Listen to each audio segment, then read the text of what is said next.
What are cations? जब हम electrons को लूज़ करते हैं, इलेक्ट्रॉन्स का रिमूवल, ठीक है, उसे हम क्या कहते हैं? कैटायन फॉर्मेशन होता है। The removal of an electron from an atom results in the formation of cation. ये जो हमारा प्लस साइन है, T represents for plus sign, ये रिप्रेजेंट करता है positive charge. And cations when electron removal, ठीक है, so the removal of an electron from an atom results in the formation of a cation, whereas gain in an of an electron, वहीं अगर gain होगा एक electron का तो electron का gain होगा तो अनायन बनेगा, ठीक है, अनायन गेन होगा, यानी कि अनायन में n है, नेगेटिव चार्ज वो आ रहा है, ठीक है। तो आयनिक रेडियस का मतलब क्या होता है? आयनिक रेडियस का मतलब ही होता है the distance between, it is the distance between, ठीक है, estimated by measuring distance between cations and anions. ये हमारे ये दो ले लेते हैं, सपोज कर लो यहाँ पे पॉजिटिव है, यहाँ पे नेगेटिव है, तो ये जो हमारे कैटायंस और अनायंस के बीच का जो इंटरमॉलिक्यूलर डिस्टेंस होगा वो क्या होगा? आयनिक रेडियस, ठीक है। इन जनरल जो इसकी जो भी प्रॉपर्टीज़ ये प्रोसेस करेगा, जिस तरीके से इंक्रीज़ होगा इन अ पीरियोडिक टेबल, डिक्रीज़ होगा इन अ पीरियोडिक टेबल, वो किस पे डिपेंड करेगा? वो डिपेंड करेगा कि जो एटमिक रेडिया के जैसे ही होगा। जैसे एटमिक रेडिया जो था वो एटमिक नंबर के अकॉर्डिंग इंक्रीज़ करता था, जैसे जैसे एटमिक नंबर बढ़ेगा वैसे वैसे एटमिक रेडियस बढ़ेगा। तो जो आयनिक रेडियस होगा वो एक कैटायन का बड़ा होगा in comparison to an anion. Cation क्या होता है? एक सेकेंड, छोटा होगा ना, स्मॉलर होगा कैटायन, क्योंकि रिमूवल ऑफ इलेक्ट्रॉन होता है। एक इलेक्ट्रॉन ऑब्वियसली चला गया तो हम किस चीज़ का किसके डिस्टेंस की बात कर रहे हैं? न्यूक्लियस और वैलेंस इलेक्ट्रॉन के बीच का डिस्टेंस, रेडियस कहलाएगा आयनिक रेडियस, ठीक है। The distance between cations and anions, ठीक है। अब जो कैटायंस होते हैं वो स्मॉलर होते हैं पेरेंट एटम से, वहीं अनायंस ग्रेटर होते हैं अपने पेरेंट एटम से। साइज या size, I am talking about size. क्यों? अनायन में एक इलेक्ट्रॉन ऐड हो रहा है, कैटायन में एक इलेक्ट्रॉन लूज हो रहा है।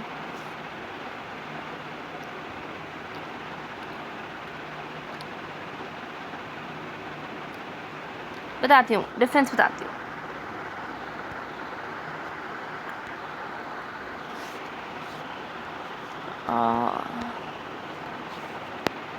Listen carefully. Now, we know fluoride F negative, इसे कहते हैं फ्लोराइड। ये जो है इसका जो आयनिक रेडियस है ये ज़्यादा है क्योंकि ये गेन है इलेक्ट्रॉन का इन कंपैरिजन टू फ्लोरीन। ऐसे कर देती हूँ, ठीक है, ये ज़्यादा है। इसी तरीके से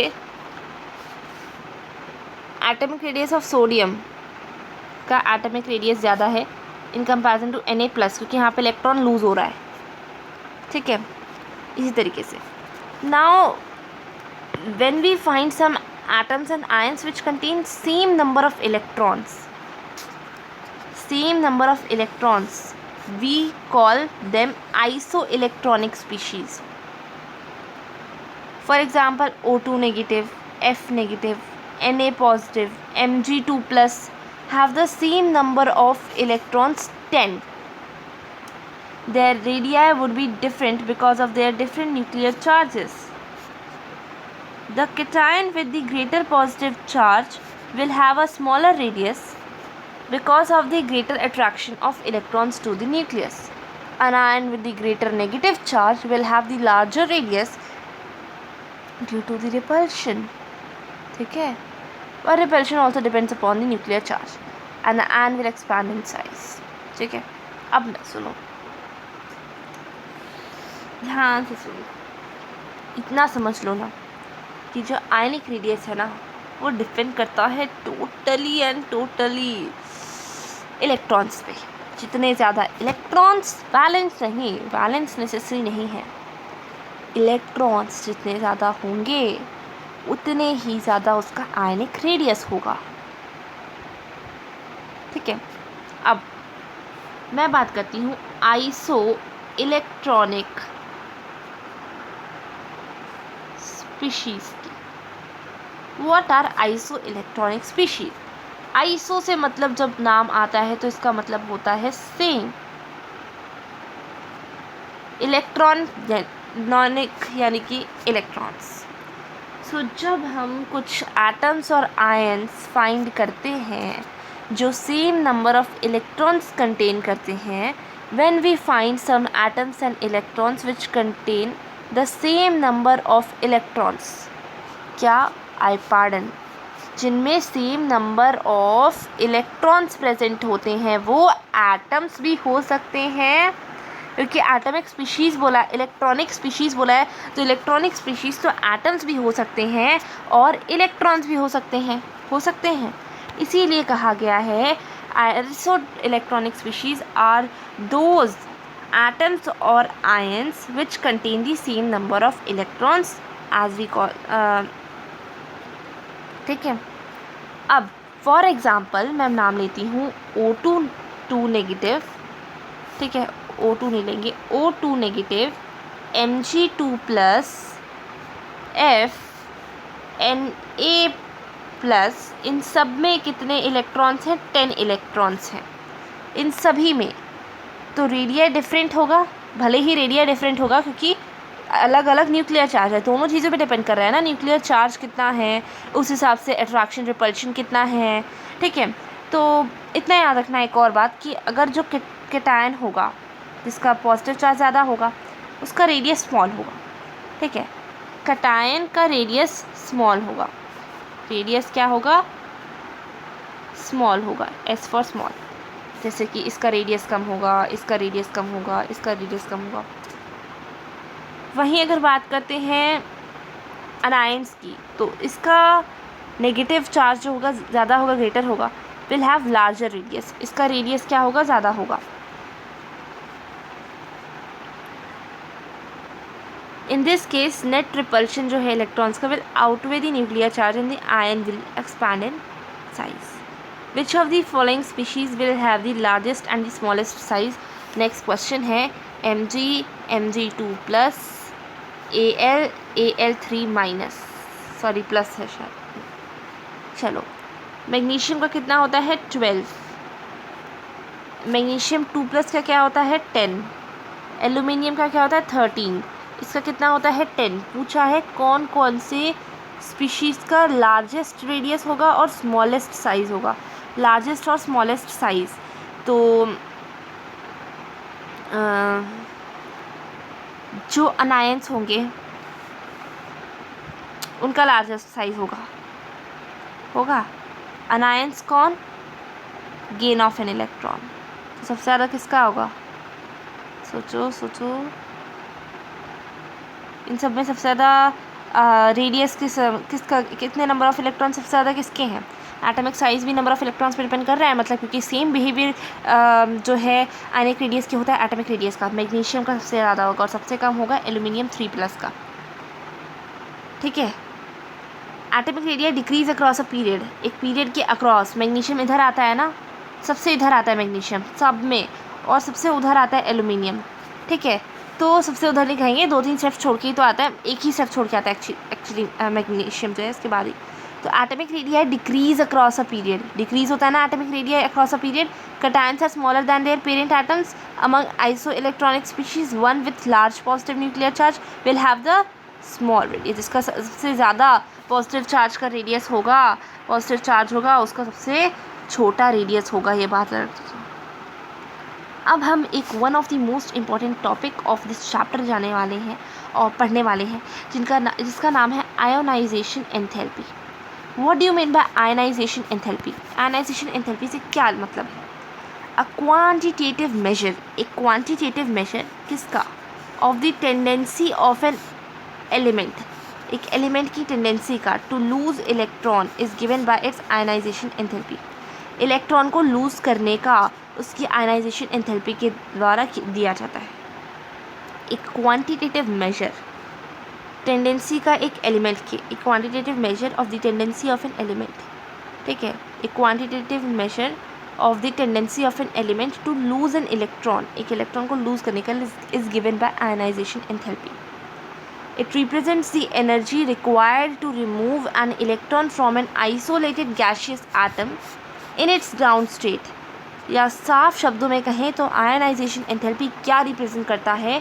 it represent the energy required, वो एनर्जी, ठीक है, जो कि ज़रूरी होगी। E for enthalpy and E for energy which is required to remove, क्या रिमूव करना या लूज करना?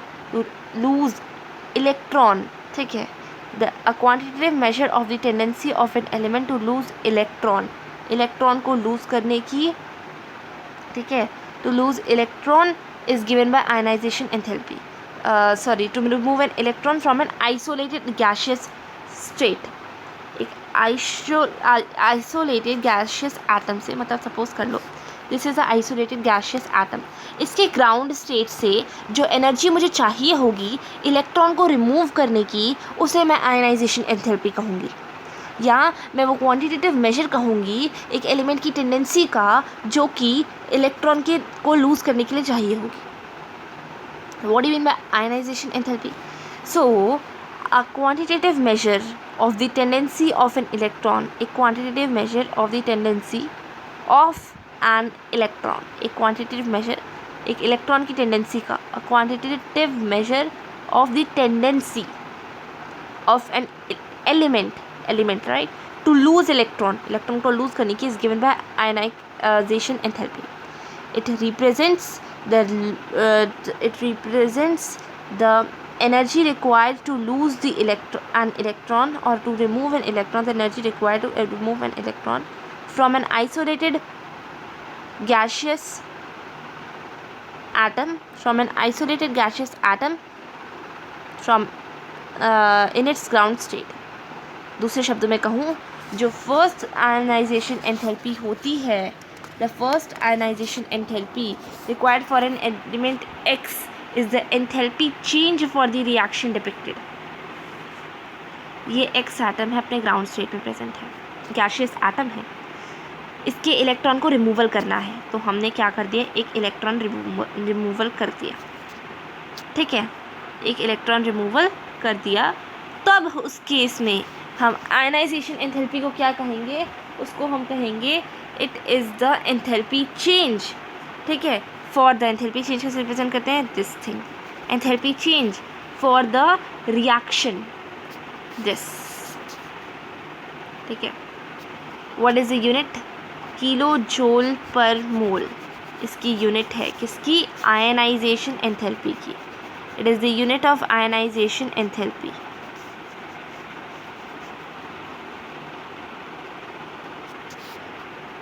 ठीक है, we can define the second ionization enthalpy as the energy required to remove the second most loosely bound electron.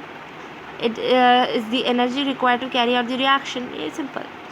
सो हमेशा energy चाहिए होगी electrons को रिमूव करने की एक एटम से, और इसीलिए हमेशा आयनाइजेशन एंथैल्पीज क्या होती हैं? पॉजिटिव होती हैं नेचर, ठीक है। भाई तुम इलेक्ट्रॉन को लूज़ कर रहे हो, तुम एक इलेक्ट्रॉन निकाल रहे हो, तुम उतने पॉजिटिव ही तो हो रहे हो ना, एक नेगेटिविटी अपने अंदर से निकाल रहे हो, उतने पॉजिटिव हो रहे हो। Similarly second ionisation enthalpy higher होगी फर्स्ट आयनाइजेशन एंथैल्पी से, बिकॉज और ज़्यादा डिफिकल्ट होता है दूसरे इलेक्ट्रॉन को निकालना एक पॉजिटिवली चार्ज आयन से फ्रॉम अ न्यूट्रल एटम, ठीक है। In the same way third ionization enthalpy उससे भी ज़्यादा हायर होगी। तो जो टर्म है ना आयनाइजेशन एंथैल्पी, ये क्वालिफाइड नहीं है, ठीक है। Is taken as the first ionization enthalpy, इसको फर्स्ट जो आयनाइजेशन एंथैल्पी होती है उससे ले लिया गया है, ये टर्म क्वालिफाइड नहीं है, ठीक है। साफ शब्दों में कहती हूँ एक बार फिर से, ionization enthalpy is the qualitative measure, ठीक है, एक क्वालिटेटिव मेजर है of the removal of an electron, ठीक है, of the tendency of to removal of an electron और to lose an electron. It is represent by the energy required. It represents the energy required to remove an electron from its ground state from an isolated gaseous atom, ठीक है, in its ground state. इसकी equation भी एक बार ध्यान में रख लो.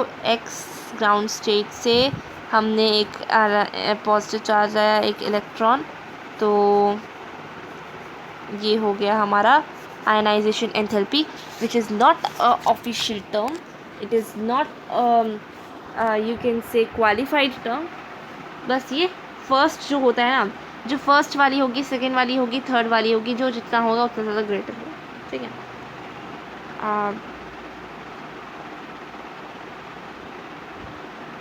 अच्छा,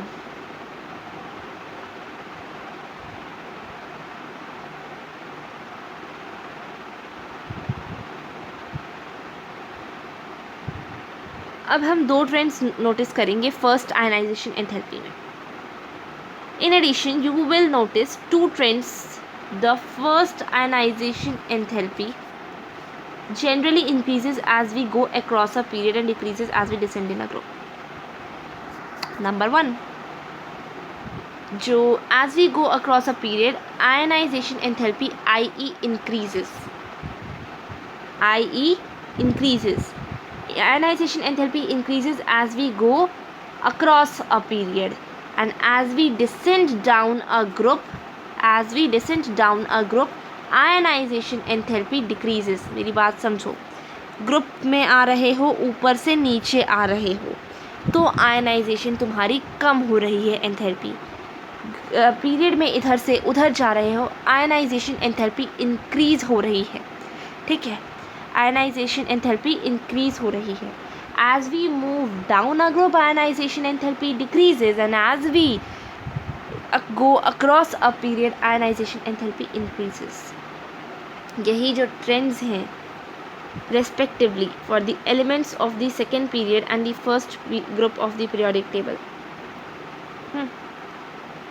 अब you will appreciate that the ionization enthalpy and atomic radius are closely related. अरे भाई, हमने पढ़ा आयनिक रेडियस, हमने पढ़ा एटॉमिक रेडियस, अब हम पढ़ रहे हैं आयनाइजेशन एंथैल्पी. ये सारे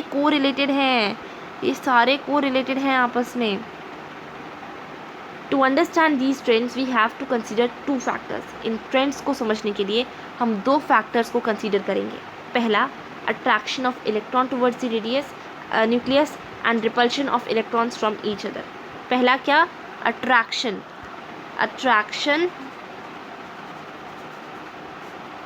किसका? Attraction of electrons towards the nucleus के, ये जो न्यूक्लियस है ना एटम्स का, इसके बीच में attraction of electrons towards the nucleus. और दूसरा रिपल्शन ऑफ किसका? रिपल्शन इलेक्ट्रॉन्स का फ्रॉम ईच अदर, एक दूसरे से, from each other. So I repeat, हमें टू फैक्टर्स कंसीडर करने हैं in order to understand these trends: atomic radius, ionic radius, this ionization enthalpy. वो कौन से जो दो फैक्टर्स हैं? पहला फैक्टर जो है इन ट्रेंड्स को कंसीडर करने के लिए, पहला factor attraction between the nucleus of an atom, of two atoms, and the repulsion between the two electrons, ठीक है, of electrons from each other. The effective nuclear charge experienced by valence electron in an atom will be less than the actual charge on the nucleus because of shielding or screening of the valence electron from the nucleus by the intervening core electrons. ठीक है, okay. तो तीन हमने क्या पढ़े? तीन trends पढ़ लिए हमने. पहला एटॉमिक रेडियस, जिसमें हमारा मेटेलिक रेडियस और कोवेलेंट रेडियस दोनों आ गया था. दूसरा आता है हमारा एटॉमिक रेडियस के बाद हमारा दूसरा आता है आयनिक रेडियस. आयनिक रेडियस के बाद हमारा आता है इस आयनिक रेडियस में हमने क्या क्या पढ़ा था, इस आयनिक रेडियस में वही तो सब तो पढ़ा था, और ऐसा एक्स्ट्रा तो कुछ पढ़ा नहीं था।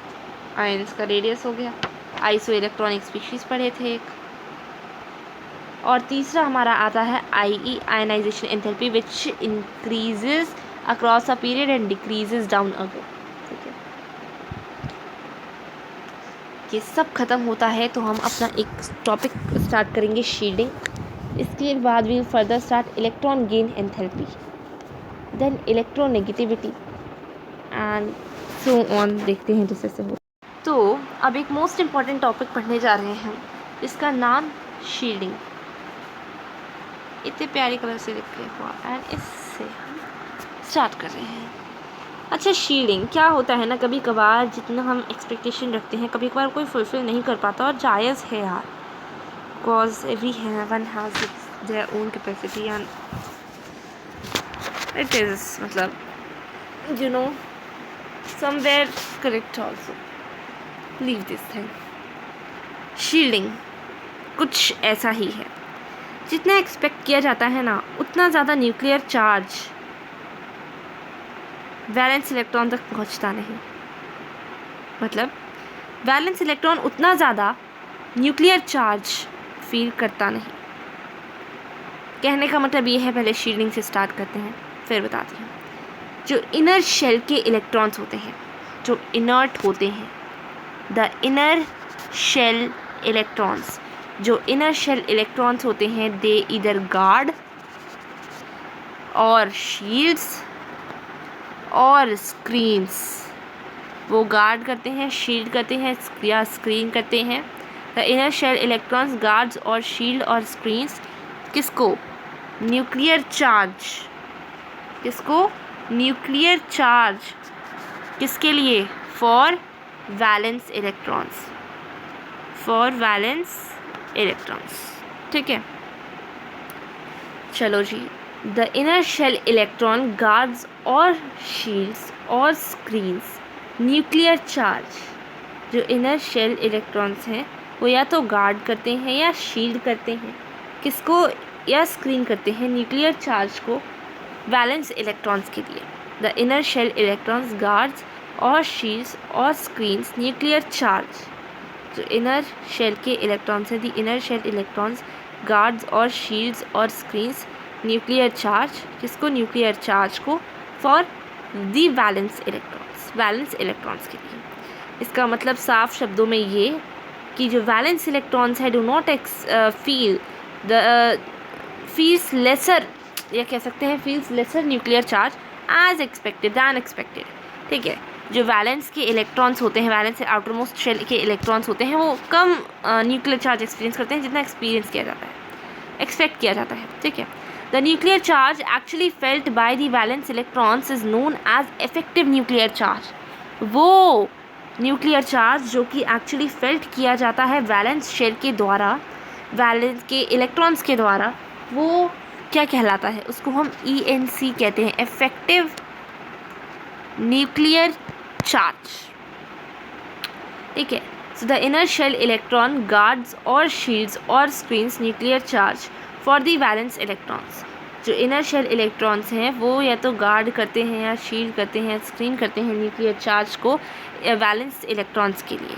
ठीक है, it means that the valence electrons always feel lesser nuclear charge than expected, and the nuclear charge actually felt by the valence electrons is lesser than expected, as well as the nuclear charge actually felt by the valence electrons is known as ENC, effective nuclear charge। ठीक है, जिसे हम Z effective से भी represent करते हैं। ठीक है, तो ये हो गया हमारा शील्डिंग। ठीक है, शील्डिंग को हम कैसे रिप्रेजेंट कर सकते हैं? शील्डिंग को हम, ये सिग्मा होता है ना, ऐसे रिप्रेजेंट करते हैं सिग्मा से। अच्छा सुनो, ये जो Z इफेक्टिव है, Z इफेक्ट क्या है? Z effective is the nuclear charge actually felt by the valence electrons. ठीक है, the nuclear charge actually felt by the valence electrons is known as effective nuclear charge. It is represented by actual nuclear charge which has to be felt, मतलब जो हम expect करते हैं valence electrons को feel करना चाहिए वो, और माइनस कर देंगे उसमें से शील्डिंग इफेक्ट, जो मतलब वो चार्ज जो भी वो स्क्रीन कर देता है, ठीक है। अब जो कॉन्सेप्ट है शील्डिंग का वो इस तरीके से भी एक्सप्लेन किया जा सकता है कि जो इनर शेल इलेक्ट्रॉन्स होते हैं अपने फुली फिल्डनेस की वजह से रिपेल करते हैं वैलेंस इलेक्ट्रॉन्स को। यानी कि देखो हम कहते हैं ना inner shell electrons valence electrons सारे बने होंगे, कोई रीज़न होगा इनका, बताती हूँ। ये ओके या जैसे कि ये एक क्या है, सपोज कर लो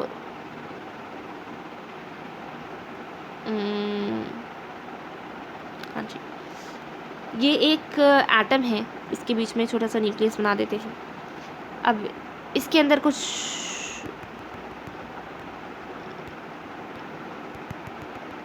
इलेक्ट्रॉन्स होंगे, कुछ इलेक्ट्रॉन्स यहाँ पे होंगे। तो जो कॉन्सेप्ट है ना शील्डिंग का, इसको हम ऐसे भी एक्सप्लेन कर सकते हैं कि जो इनर शेल इलेक्ट्रॉन्स हैं due to their fully filledness, completely filled होते हैं ना, उनको किसी चीज़ की कमी तो नहीं है। Inner shell electrons due to fully filledness, due to their fully filledness की वजह से रिपेल करते हैं वैलेंस इलेक्ट्रॉन को, रिपेल्स दी वैलेंस इलेक्ट्रॉन। क्योंकि खुद सोचो ना, कभी अंदर तो नहीं आते ना वैलेंस इलेक्ट्रॉन, क्योंकि अपने इलेक्ट्रोस्टैटिक फोर्स से, सेंट्रीपिटल फोर्स से वो बाहर मूव कर रहे हैं, इसलिए नहीं आते ना अंदर। तो यही कहा गया है the concept of shielding can also be explain as the inner shell electrons due to their fully filledness. Inner shell electrons अपने फुली फिल्डनेस की वजह से repel the valence electrons due to which, जिसकी वजह से lesser nuclear charge is felt by the valence electron, जिसकी वजह से लेस न्यूक्लियर चार्ज फील किया जाता है वैलेंस इलेक्ट्रॉन के द्वारा, वैलेंस इलेक्ट्रॉन, ठीक है। आई पार्डन, हमने शील्डिंग पढ़ा था, क्या पढ़ा था शील्डिंग में? हमने शील्डिंग में ये पढ़ा था that shielding is you can say as the effect भी कह सकते हो शील्डिंग को, या तुम कह सकते हो the inner shell electrons guard और स्क्रीन और shield nuclear charge for the valence electrons, ठीक है। जो इनर शेल के इलेक्ट्रॉन्स हैं वो गार्ड करते हैं या शील्ड करते हैं या स्क्रीन करते हैं न्यूक्लियर चार्ज को वैलेंस इलेक्ट्रॉन्स के लिए, उसे शील्डिंग कहते हैं। The inner shell electrons guards और शील्ड्स और screens the inner shell electrons due to which the nuclear charge felt by the which is expected to be felt by the outer valence electron is not felt, and this is the reason due to the fully filledness of the inner shell electrons, ठीक है। the concept of shielding can also be explained like this, ठीक है। इस तरीके से explain किया जा सकता है, जो मैंने अभी बताया, जैसे कि inner shell electrons fully filled होते हैं जिसकी वजह से they repel valence electrons and the expected nuclear charge is not felt by the valence electrons, ठीक है। This Z effective, what is Z effective? Z effective is the nuclear charge, ठीक है, which is experienced by the valence electrons, ठीक है। जो experience किया जाता है वैलेंस इलेक्ट्रॉन्स के द्वारा, वो न्यूक्लियर चार्ज वैलेंस इलेक्ट्रॉन्स के द्वारा जो एक्सपीरियंस किया जाता है उसे इफेक्टिव न्यूक्लियर चार्ज कहते हैं। And this is equals to Z. What do you mean by Z? It is the actual nuclear charge, Z is the actual nuclear charge, actual nuclear charge which has to be felt, ठीक है, minus this sigma. What do you mean sigma? Sigma is a shielding और screening. Perfect.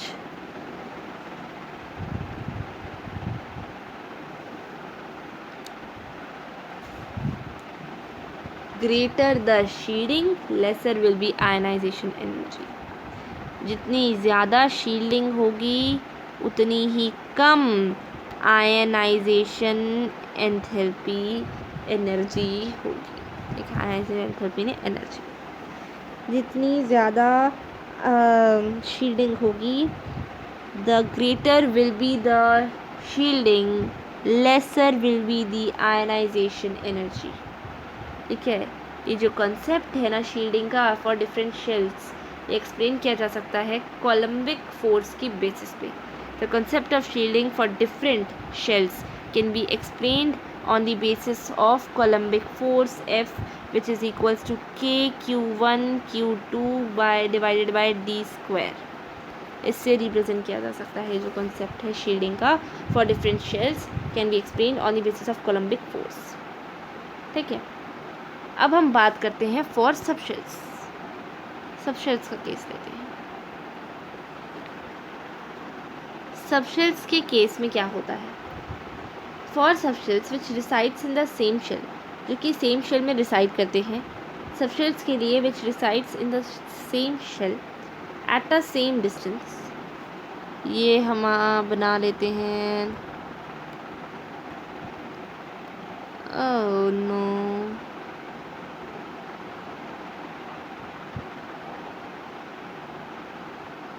एक बड़ा item बनाया एक छोटा item बनाया, कोई नहीं, कुछ फर्क नहीं पड़ता। हाँ जी, तो सब शेल्स के लिए जो रिसाइड करते हैं सेम शेल में सेम डिस्टेंस पे, उनका सेम फोर्स होना चाहिए, पर डिफरेंट पेनिट्रेशन पावर्स की वजह से सब शेल्स के उनका अलग अलग फोर्स भी होता है, अलग अलग शील्डिंग भी होता है, आयनाइजेशन एंथैल्पी में डिफरेंस भी होता है ना। फॉर सबशेल्स के लिए which resides in the same shell, जो कि सेम शेल में रिसाइड करता है एट अ सेम डिस्टेंस, एक सेम डिस्टेंस के पे, should have a same force, उसका सेम फोर्स होना चाहिए, बट ड्यू टू, मतलब कि सबशेल्स जैसे ये जो है ना, ये सबशेल्स यहाँ पे भी ये सेम डिस्टेंस पे होते हैं ना, they are at the same distance. तो for subshells in the which resides in the same shell at a same distance should have same force, उनका सेम फोर्स होना चाहिए। ठीक है, should have same force, but due to different penetration powers, पर अलग अलग penetration powers की वजह से, due to different penetration powers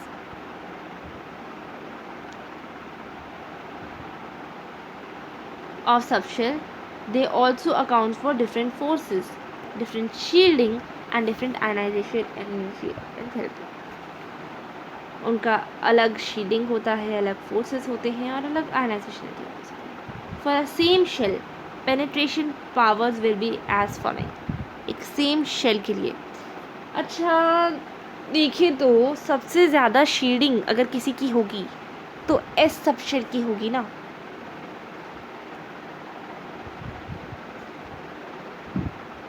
क्योंकि वो सबसे इनर है। ठीक है,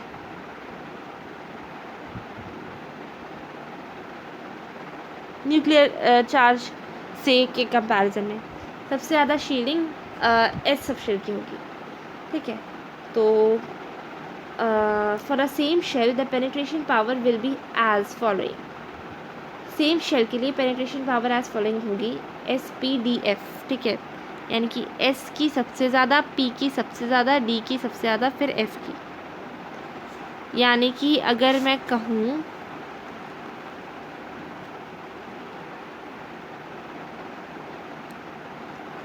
तो S की सबसे ज़्यादा होगी क्योंकि ये पुअर शील्डर है। It is the poor shielder, किसका? पुअर शील्डर ऑफ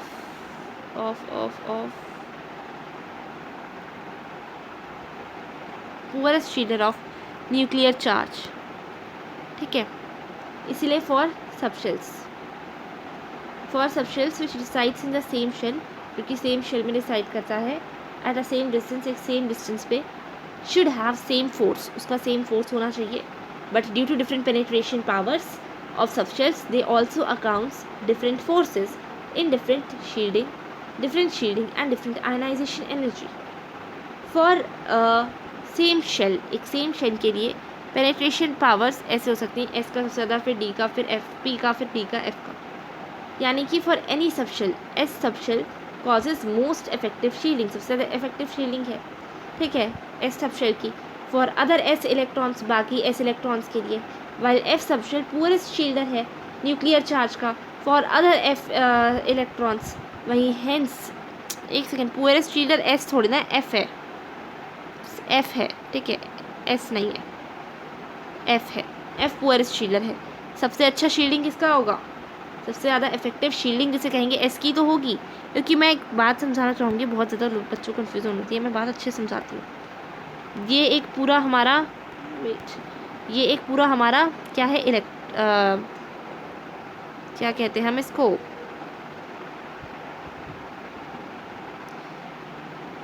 अरे एटम कह लो, ठीक है, ये एक शेल कह लो, हम इसके अंदर सब शेल्स बना देते हैं सर,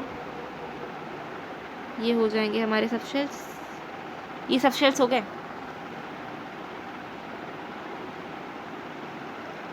ठीक है। इसको हम नाम देंगे एस सब शेल, इसको पी, इसको डी, इसको एफ, अरे एफ, ठीक है। अब इसको ज़रा ध्यान से सुनना, एस पी डी और एफ, ये सारे सब शेल्स हैं। न्यूक्लियर चार्ज ऑब्वियसली इधर प्रेजेंट होगा, इधर बैलेंस इलेक्ट्रॉन के राउंड, ये तो मैंने बनाया है डॉट डॉट। सबसे ज़्यादा शील्डिंग कौन कर पा रहा है, ये कर पा रहा है ना। जब ये कर पा रहा है तो क्या होगा, सबसे ज़्यादा देखो पेनिट्रेशन पावर मैटर करती है ना, क्योंकि ये सारे तो एक ही शेल में प्रेजेंट है, SPDF ब्लॉक्स है ना, ये सारे सबशेल्स SPDF सबशेल्स एक ही शेल में प्रेजेंट है। तो the thing matters is the penetration powers. तो सबसे ज़्यादा इफेक्टिव शील्डिंग एस कर रहा है, देखो इसका पी सबशेल इसको न्यूक्लियर चार्ज को अटेन कर ले रहा है, डी अटेन कर ले रहा है, वहीं जो एफ वाला है वो भी अटेन कर ले रहा है। यहाँ तक पहुँचने न्यूक्लियर चार्ज यहाँ तक बहुत ही कम पहुँच पा रहा है।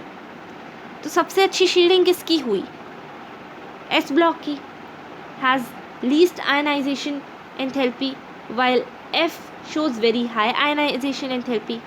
जो एस है सबसे लीस्ट आयनाइजेशन एंथैल्पी शो करता है, वहीं ये सबसे हाई आयनाइजेशन एंथैल्पी शो करता है एफ, ठीक है। अच्छा, आयनाइजेशन एंथैल्पी किस पे डिपेंड करती है, शील्डिंग पे। Ionization enthalpy is inversely proportional to shielding. Shielding को हम ऐसे भी रिप्रेजेंट कर सकते हैं, खुद सोचो, ये सबसे अच्छा शील्डर है, इसकी सबसे लीस्ट आयनाइजेशन एंथैल्पी है एस ब्लॉक की। वहीं अगर हम बात करते हैं एफ ब्लॉक, सबसे ज़्यादा पुअरेस्ट शील्डर है, पुअर शील्डर है, इसकी सबसे ज़्यादा आयनाइजेशन एंथैल्पी है,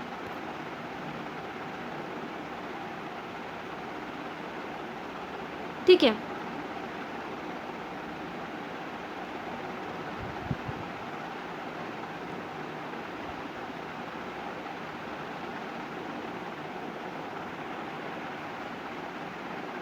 मैं कुछ इलेक्ट्रॉनिक कन्फिग्रेशन दे रही हूँ, उन्हें हमें अरेंज करना है आयनाइजेशन एंथैल्पी की बेसिस पे।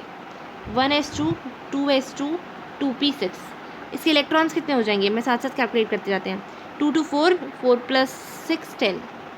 Second 1s2 2s2 2p6 3s2, ये कितने हो जाएंगे, 2 to 4 6 10 11 12 12। Third 1s2 2p6 2p3, ये कितने हो जाएंगे, 2 to 4 7।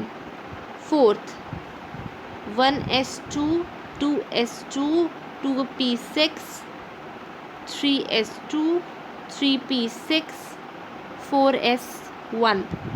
2 to 4 6 10 11 12 12 6 18 and 19।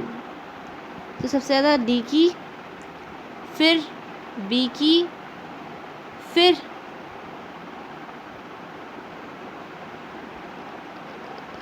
इधर हो गई सी की, और फिर ए की। अच्छा, मैं ज़रा बता देती हूँ, एक बार ज़रा जल्दी से फटाफट से शील्डिंग देख लेते हैं, उसके ऑपोजिट कर देंगे बस। सबसे कम शील्डिंग किसकी होगी, सबसे कम शील्डिंग किसकी होगी, सबसे ज़्यादा शील्डिंग अब किसकी होगी, हमें इंक्रीजिंग ऑर्डर में, यानी कि छोटे से बड़ा, सबसे ज़्यादा शील्डिंग एस ब्लॉक वाले की, यानी कि सबसे कम आयनाइजेशन एंथैल्पी एस ब्लॉक वाले की। इसमें 2 एस ब्लॉक वाले हैं, इसमें इतने सारे, लास्ट वाले में इतने सारे एस ब्लॉक वाले हैं, लास्ट वाले में इतने सारे एस ब्लॉक वाले हैं मतलब कि सबसे ज़्यादा शील्डिंग डी ब्लॉक की हुई, इसमें तो कोई डाउट ही नहीं, इसको हटा देते हैं। अब चलते हैं ऊपर वालों पे। इसके बाद सबसे ज़्यादा एस शेल्स किस में है, बी में, इसको हटा देते हैं, बी भी लिख दिया हमने यहाँ पे। अब सबसे ज़्यादा सब शेल्स देन किस में है, ऊपर एस में 2 हैं, इसमें पी 2 हैं, है कि नहीं। जब इसमें पी 2 हैं और उसमें एस और पी हैं, तो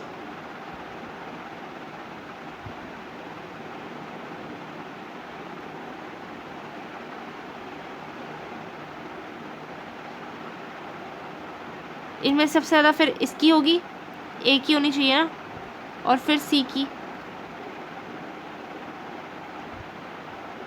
ठीक है। नहीं नहीं नहीं नहीं नहीं, बताऊँ क्यों नहीं होगी ये, क्योंकि यहाँ पे P जो है ना 2 और 3 5 हो गया, 5 P है, और यहाँ पे 6 है। P ब्लॉक की वैल्यू भी तो ज़्यादा है, ये भी तो मैटर करती है हमारे लिए, ठीक है। हुआ तो ये एक ही सब शेल में ना, और P ब्लॉक की वैल्यू ज़्यादा है, और P ब्लॉक की वैल्यू सब शेल के भी ऑर्बिटल से ज़्यादा होती है, तो आयनाइजेशन एंथैल्पी उसमें ज़्यादा होगी, ठीक है।